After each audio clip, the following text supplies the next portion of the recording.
ಪ್ರೀತಿಯ ವಿದ್ಯಾರ್ಥಿಗಳೇ, ದಾವಣಗೆರೆ ವಿಶ್ವವಿದ್ಯಾನಿಲಯ ನಿಗದಿಪಡಿಸಿರುವಂತಹ ಸಮಾಜಶಾಸ್ತ್ರ ವಿಷಯದ ಪ್ರಥಮ ಸೆಮಿಸ್ಟರ್ನ ಪ್ರಥಮ ಪತ್ರಿಕೆಯಾದಂತಹ ಪ್ರಿನ್ಸಿಪಲ್ಸ್ ಆಫ್ ಸೋಷಾಲಜಿ. ಈ ಒಂದು ಅಧ್ಯಯನದಲ್ಲಿ ಮುಖ್ಯವಾಗಿ ನಾವು ಕಮ್ಯುನಿಟಿ ಬಗ್ಗೆ, ಕಮ್ಯುನಿಟಿ ಅರ್ಥ ಮತ್ತು ಒಂದು ವ್ಯಾಖ್ಯೆಗಳ ಬಗ್ಗೆ ಕೊನೆಯ ತರಗತಿಯಲ್ಲಿ ತಿಳ್ಕೊಂಡಿದ್ವಿ. ಇವತ್ತು ಸೆಷನ್ 16 ಅಂದರೆ 16ನೇ ಸೆಷನ್ನಲ್ಲಿ ಬರುವಂತಹ characteristics and changing concepts of community ಅನ್ನುವಂಥ ವಿಷಯದ ಬಗ್ಗೆ ನಾವು ತಿಳ್ಕೊಳ್ಳುವಂಥ ಒಂದು ಪ್ರಯತ್ನ ಮಾಡೋಣ ಅನ್ನುವಂಥದ್ದು. Recap of previous class, different meaning of the term community, definition of community ಅಂತೇಳಿ ಸಮುದಾಯದ ಬಗ್ಗೆ ಇರುವಂಥ ವಿವಿಧ ಅರ್ಥಗಳನ್ನು ಕುರಿತು ತಿಳಿದುಕೊಂಡಿದ್ದೇವೆ. ಹಾಗೆಯೇ ಸಮುದಾಯದ ವಿವಿಧ ವ್ಯಾಖ್ಯೆಗಳ ಬಗ್ಗೆ ಕೊನೆಯ ತರಗತಿಯಲ್ಲಿ ತಿಳ್ಕೊಂಡಿರುವಂಥ ಒಂದು ಪ್ರಯತ್ನ ಮಾಡಿದ್ದೇವೆ.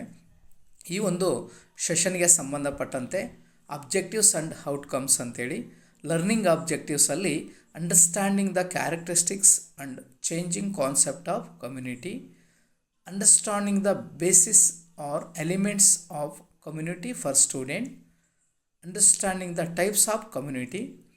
ವಿದ್ಯಾರ್ಥಿಗಳು ಸಮುದಾಯದ ಒಂದು ಲಕ್ಷಣಗಳನ್ನು ಕುರಿತು, ಆ ಲಕ್ಷಣಗಳ ಒಂದು ಬದಲಾವಣೆಗಳನ್ನು ಕುರಿತು, ಆ ಬದಲಾವಣೆಯ ಅಂಶಗಳಿಗೆ ಸಂಬಂಧಪಟ್ಟಂತೆ ಅದರ ಒಂದು ಸಮುದಾಯದ ಪರಿಕಲ್ಪನೆಯನ್ನು ಅರ್ಥ ಮಾಡಿಕೊಳ್ಳುವಂಥ ಪ್ರಯತ್ನ ಮಾಡುವರು.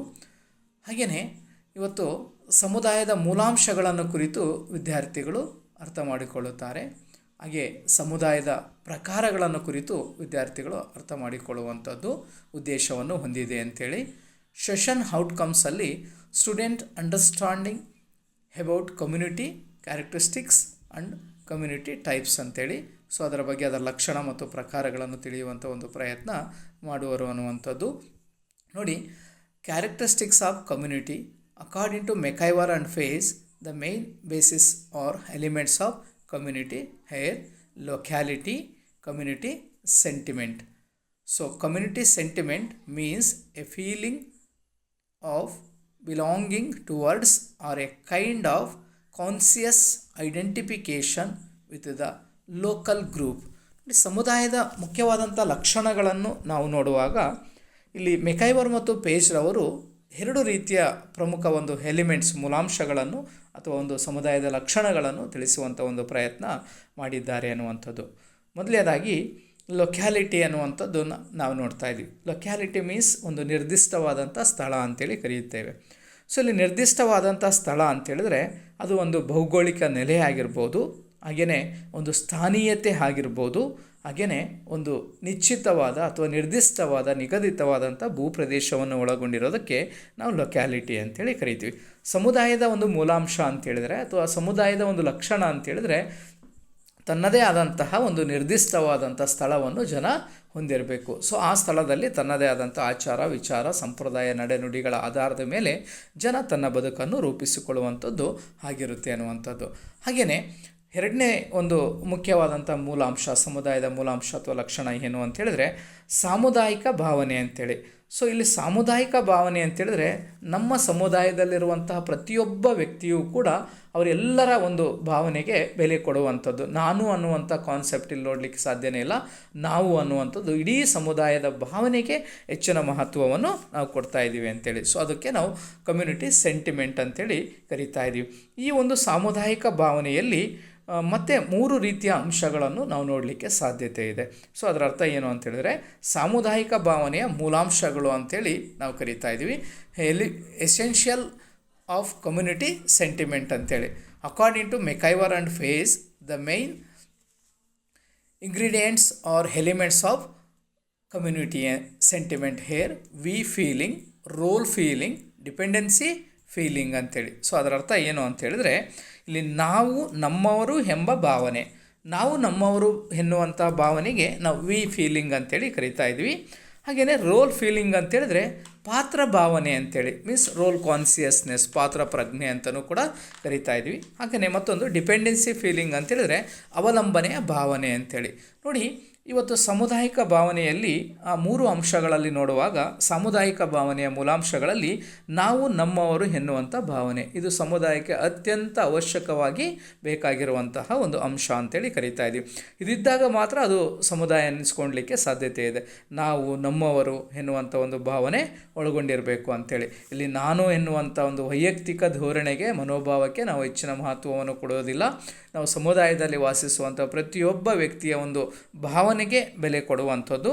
ಆನಂತರ ಪಾತ್ರ ಭಾವನೆ ಅಂತೇಳಿದ್ರೆ ಇಲ್ಲಿ ರೋಲ್ ಫೀಲಿಂಗ್ ಅಂಥೇಳಿ ಪ್ರತಿಯೊಬ್ಬ ವ್ಯಕ್ತಿಯೂ ಕೂಡ ತನ್ನ ಒಂದು ಸೋಷಿಯಲ್ ಪೊಸಿಷನ್ ಅಂದರೆ ಸಾಮಾಜಿಕ ಸ್ಥಾನಕ್ಕೆ ಅನುಗುಣವಾಗಿ ಅವನ ಒಂದು ಪಾತ್ರವನ್ನು ನಿಭಾಯಿಸುವಂಥದ್ದು ನಾವು ನೋಡ್ತಾ ಇದ್ದೀವಿ. ಇಲ್ಲಿ ಪಾತ್ರ ಮತ್ತು ಅಂತಸ್ತು ಪರಿಕಲ್ಪನೆಯಲ್ಲಿ ಪ್ರತಿಯೊಬ್ಬ ವ್ಯಕ್ತಿಗೆ ಒಂದು ಪಾತ್ರಕ್ಕೆ ಅನುಗುಣವಾಗಿ ಅಂತಸ್ತು ನಿರ್ಧರಿಸಲ್ಪಡುತ್ತೆ. ಸೊ ಅಂತಸ್ತಿಗೆ ಅನುಗುಣವಾಗಿ ಅವನ ಪಾತ್ರವನ್ನು ಕೂಡ ಅವನು ನಿಭಾಯಿಸುವಂಥದ್ದು ಅಂತೇಳಿ. ಸೊ ಹಾಗಾಗಿ ಆ ಸಮುದಾಯದಲ್ಲಿ ತನ್ನ ಪಾತ್ರ ಏನಿದೆ ಆ ರೀತಿಯ ಒಂದು ಪಾತ್ರ ಭಾವನೆ ಅಥವಾ ಪಾತ್ರ ಪ್ರಜ್ಞೆ ಅನ್ನುವಂಥದ್ದು ಬೆಳೆಸ್ಕೊಳ್ಬೇಕು ಅಂಥೇಳಿ.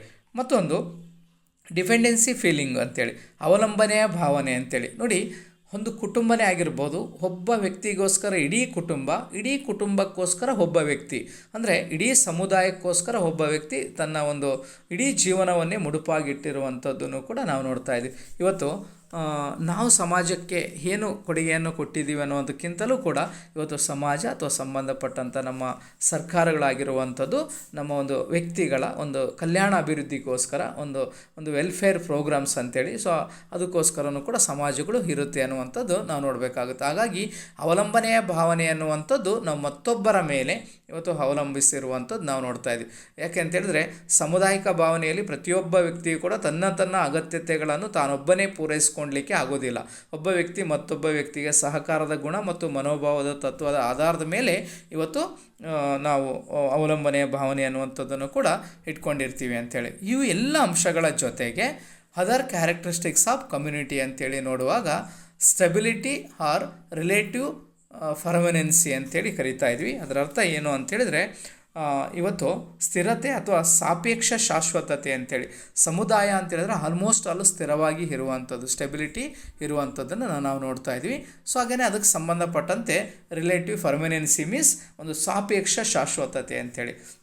ಆಲ್ಮೋಸ್ಟ್ ಆಲ್ ಸಮುದಾಯ ಅನ್ನುವಂಥದ್ದು ಇವತ್ತು ಗ್ರಾಮೀಣ ಸಮುದಾಯ, ನಗರ ಸಮುದಾಯ ಮತ್ತು ಆದಿವಾಸಿ ಬುಡಕಟ್ಟು ಸಮುದಾಯಗಳು ಶಾಶ್ವತವಾದಂಥ ನೆಲೆಯಲ್ಲಿ ತನ್ನ ಒಂದು ವ್ಯವಸ್ಥೆಯನ್ನು ಹೊಂದಿರಲಿಕ್ಕೆ ಸಾಧ್ಯತೆ ಇದೆ ಅನ್ನುವಂಥದ್ದು ನಾವು ನೋಡ್ತಾ ಇದ್ದೀವಿ.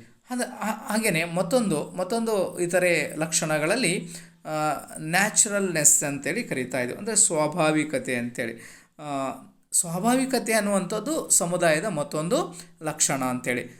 ಸಹಜವಾಗಿ ತನ್ನ ಆಚಾರ ವಿಚಾರ ಪದ್ಧತಿ ನೀತಿ ನಿಯಮಗಳ ಆಧಾರದ ಮೇಲೆ ಪ್ರತಿಯೊಬ್ಬ ವ್ಯಕ್ತಿಯನ್ನು ಕೂಡ ಸ್ವಾಭಾವಿಕತೆಯನ್ನು ಕಾಪಾಡಿಕೊಂಡು ತನ್ನ ಜೀವನವನ್ನು ಇದ್ದಂತಹ ಪರಿಸ್ಥಿತಿಯಲ್ಲಿ ಇಟ್ಕೊಂಡು ಹೋಗಲಿಕ್ಕೆ ಹಾಗೆ ಸಾಧ್ಯ ಆಗುತ್ತೆ ಅಂಥೇಳಿ.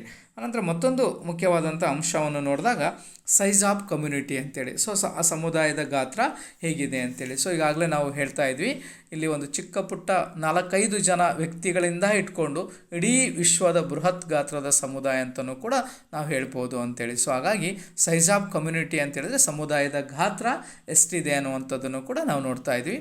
ಹಾಗೆಯೇ ರೆಗ್ಯುಲೇಷನ್ ಆಫ್ ರಿಲೇಷನ್ಸ್ ಅನ್ನುವಂಥದ್ದನ್ನು ಕೂಡ ನಾವು ನೋಡ್ತಾ ಇದ್ವಿ. ಅಂದರೆ ಇವತ್ತು ಆ ಸಂಬಂಧಗಳು ಹೇಗಿರುತ್ತೆ ಅನ್ನುವಂಥದ್ದನ್ನು ಕೂಡ ನಾವು ನೋಡ್ತಾ ಇದ್ವಿ. ಸಮುದಾಯಕ್ಕೆ ಸಂಬಂಧಪಟ್ಟಂತೆ ಆ ಸಮುದಾಯದ ಒಂದು ಸಂಬಂಧಗಳು ಹೇಗಿರುತ್ತೆ ಅನ್ನುವಂಥದ್ದು ನಾವು ನೋಡ್ಬೋದು. ಹೀಗೆ ಸಮುದಾಯದ ಲಕ್ಷಣಗಳಲ್ಲಿ ನಿರ್ದಿಷ್ಟವಾದಂಥ ಒಂದು ಸ್ಥಳ ಮೀನ್ಸ್ ಲೊಕ್ಯಾಲಿಟಿ ಅಥವಾ ಒಂದು ಸ್ಥಾನೀಯತೆ, ಭೌಗೋಳಿಕ ನೆಲೆ ಅಥವಾ ನಿಶ್ಚಿತ ಭೂಪ್ರದೇಶ ಹೊಂದಿರಬೇಕಾಗುತ್ತೆ. ಸಾಮುದಾಯಿಕ ಭಾವನೆ ಅನ್ನುವಂಥದ್ದು ಕಮ್ಯುನಿಟಿ ಸೆಂಟಿಮೆಂಟ್ ಅನ್ನುವಂಥದ್ದನ್ನು ಕೂಡ ಒಳಗೊಂಡಿರಬೇಕಾಗುತ್ತೆ. ಸೊ ಹಾಗೆಯೇ ಈ ಸಾಮುದಾಯಿಕ ಭಾವನೆಯ ಮೂಲಾಂಶಗಳಲ್ಲಿ ಮತ್ತೆ 3 ಅಂಶಗಳನ್ನು ನಾವು ನೋಡ್ತಾ ಇದ್ವಿ. ನಾವು ನಮ್ಮವರು ಎಂಬ ಭಾವನೆ ವಿ ಫೀಲಿಂಗ್, ಪಾತ್ರ ಪ್ರಜ್ಞೆ ಅಥವಾ ಪಾತ್ರ ಭಾವನೆ ರೋಲ್ ಫೀಲಿಂಗ್, ಅವಲಂಬನೆಯ ಭಾವನೆ ಡಿಪೆಂಡೆನ್ಸಿ ಫೀಲಿಂಗ್. ಈ ಎಲ್ಲ ಅಂಶಗಳ ಜೊತೆಗೆ ಮತ್ತು ಅದರ್ ಕ್ಯಾರೆಕ್ಟರಿಸ್ಟಿಕ್ಸ್ ಆಫ್ ಕಮ್ಯುನಿಟಿ ಅಂತೇಳಿ ನೋಡಿದಾಗ ಇತರೆ ಒಂದು ಲಕ್ಷಣಗಳಲ್ಲಿ ಜನಸಂಖ್ಯೆ ಆಗಿರ್ಬೋದು, ಸೊ ಅಲ್ಲಿ ಗಾತ್ರ ಆಗಿರ್ಬೋದು, ಸ್ವಾಭಾವಿಕತೆ ಆಗಿರುವಂಥದ್ದು ಅಥವಾ ಸ್ಥಿರತೆ ಮತ್ತು ಸಾಪೇಕ್ಷ ಶಾಶ್ವತತೆ ಅನ್ನುವಂಥದ್ದನ್ನು ಕೂಡ ನಾವು ನೋಡ್ತಾ ಇದ್ದೀವಿ. ಜನಸಂಖ್ಯೆ, ಗಾತ್ರ, ಸ್ವಾಭಾವಿಕತೆ, ಶಾಶ್ವತತೆ ಅನ್ನುವಂಥದ್ದು ಸಮುದಾಯದ ಮುಖ್ಯವಾದಂಥ ಗುಣಲಕ್ಷಣಗಳಲ್ಲಿ ನಾವು ನೋಡ್ಬೋದು. ಸೊ ಹಾಗೆಯೇ ಮತ್ತೊಂದು ಕಾನ್ಸೆಪ್ಟಲ್ಲಿ ಟೈಪ್ಸ್ ಆಫ್ ಕಮ್ಯುನಿಟಿ ಅಂತೇಳಿ ನೋಡಿದ್ರೆ ಇವತ್ತು ಸಮುದಾಯದ ಪ್ರಕಾರಗಳಲ್ಲಿ tribal community, rural community, urban community ಅನ್ನುವಂಥ 3 ಪ್ರಮುಖ ಸಮುದಾಯದ ಪ್ರಕಾರಗಳನ್ನು ನೋಡಬಹುದು. ಬುಡಕಟ್ಟು ಸಮುದಾಯ, ಗ್ರಾಮೀಣ ಸಮುದಾಯ ಮತ್ತು ನಗರ ಸಮುದಾಯಗಳು ಕೂಡ ಇದೆ. ಆ 3 ತೆರನಾದಂಥ ಸಮುದಾಯಗಳಲ್ಲಿ ಇವತ್ತು ಜಗತ್ತಿನಲ್ಲಿರುವಂಥ ಎಲ್ಲ ಜನರು ಕೂಡ ತಮ್ಮ ನೆಲೆಯನ್ನು ಕಟ್ಕೊಂಡಿದ್ದಾರೆ ಅನ್ನುವಂಥದ್ದು ನೋಡ್ತಾ ಇದ್ದೀವಿ. ಸೊ ಹಾಗಾಗಿ ಈ ಒಂದು ವಿಷಯಕ್ಕೆ ಸಂಬಂಧಪಟ್ಟಂತೆ ಬಹಳ ಮುಖ್ಯವಾಗಿ ಸಮುದಾಯದ ಯಾವುದಾದರೂ 2 ಗುಣಲಕ್ಷಣಗಳನ್ನು ತಿಳಿಸಿ ಅಂತೇಳಿ ನಿಮಗೆ ಪ್ರಶ್ನೆ ಬರ್ಬೋದು. ಸೊ ಹಾಗೆಯೇ ವಾಟ್ ಈಸ್ ಲೊಕ್ಯಾಲಿಟಿ ಅಥವಾ ಡಿಫೈನ್ ಲೊಕ್ಯಾಲಿಟಿ ಅಂತೇಳಿ, ಸ್ಥಾನೀಯತೆ ಎಂದರೇನು ಅನ್ನುವಂಥ ಒಂದು ಪ್ರಶ್ನೆಯೂ ಕೂಡ ಕೇಳುವಂಥ ಒಂದು ಸಂದರ್ಭ ಇರುತ್ತೆ. ಹಾಗೆಯೇ ಸಾಮುದಾಯಿಕ ಮನೋಭಾವ, ಕಮ್ಯುನಿಟಿ ಸೆಂಟಿಮೆಂಟ್ ಎಂದರೇನು ಅನ್ನುವಂಥದ್ದನ್ನು ಕೂಡ ನೋಡ್ತಾ ಇದ್ವಿ.